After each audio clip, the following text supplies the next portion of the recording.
श्री शिव पुराण रुद्र संहिता तृतीय खंड अध्याय 6 देवी उमा का हेमवान के हृदय तथा मैना के गर्भ में आना।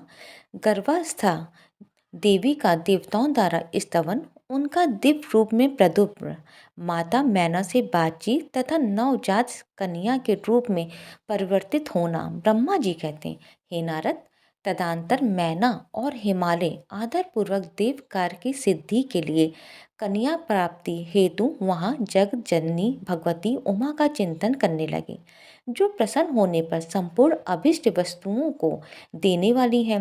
वे महेश्वरी उमा अपने पूर्ण अंश से गिरिराज हिमवानु के चित्त में प्रविष्ट हुई। इससे उनके शरीर में अपूर्व एवं सुंदर प्रभा उतर आई। वह आनंद मग्न हो अत्यंत प्रकाशित होने लगे। उस अद्भुत तेजो राशि से संपन्न महामना हिमालय अग्नि के समान अदृश्य हो गए थे।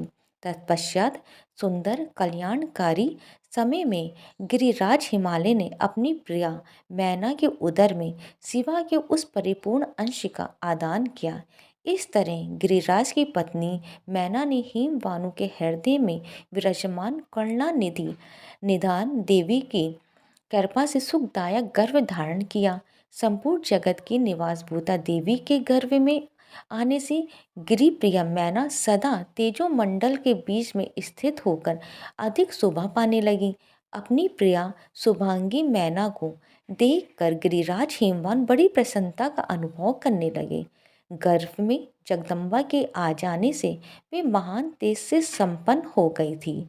मुनि उस अवसर में विष्णु आदि देवता और मुनियों ने वहां आकर गर्भ में निवास करने वाली शिवा देवी की स्तुति की और तदंतर मैसूरी की नाना प्रकार से स्तुति करके प्रसन्नचित्त हुए।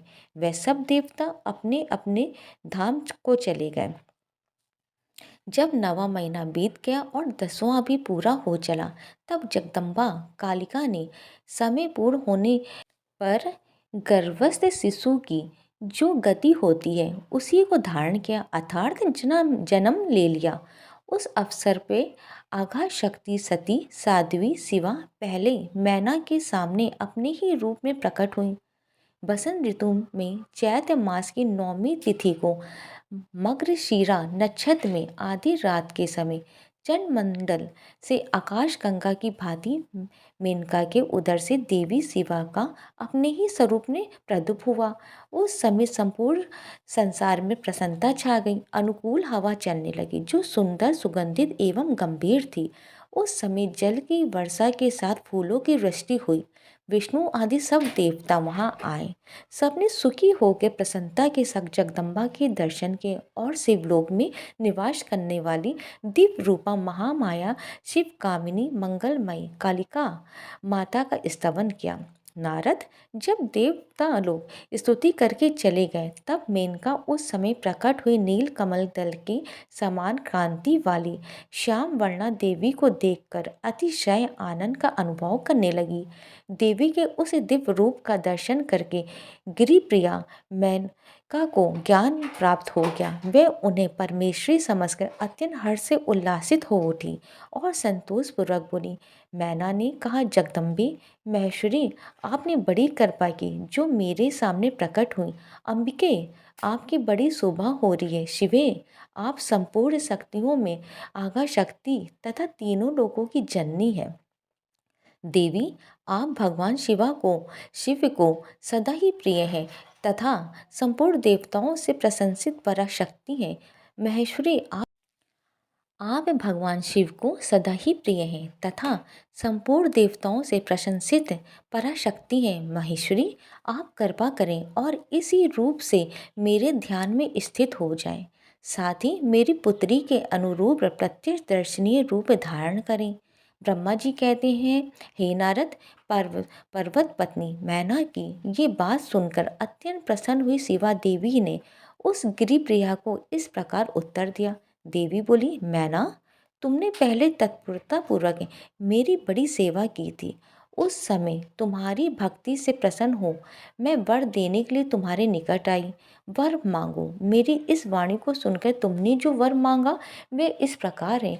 महान देवी, आप मेरी पुत्री हो जाएं और देवताओं का हित साधन करें। तब मैंने तथास्तु कहकर तुम्हें सादर ये वर दे दिया और मैं अपने धाम को चली गई। गृह कामनी उस वर के अनुसार समय पाकर आज मैं तुम्हारी पुत्री हुई हूँ।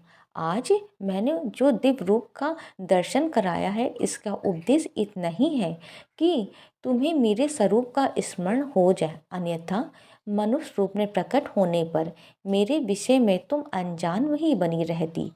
अब तुम दोनों दंपति पुत्री भाव से अथवा दिव्य भाव से मेरा निरंतर चिंतन करते हुए मुझे में स्नेह रखो। इससे मेरी उत्तम गति प्राप्त होगी। मैं पृथ्वी पर अद्भुत लीला करके देवताओं के कार्य सिद्ध करूंगी। भगवान शंभू की पत्नी होंगी और सज्जनों का संकट से उद्धार करूंगी। ऐसा कहकर जगत माता शिवा चुप हो गई और उसी क्षण माता के देखते देखते प्रसन्नता पूर्वक नवजात पुत्री के रूप में परिवर्तित हो गई।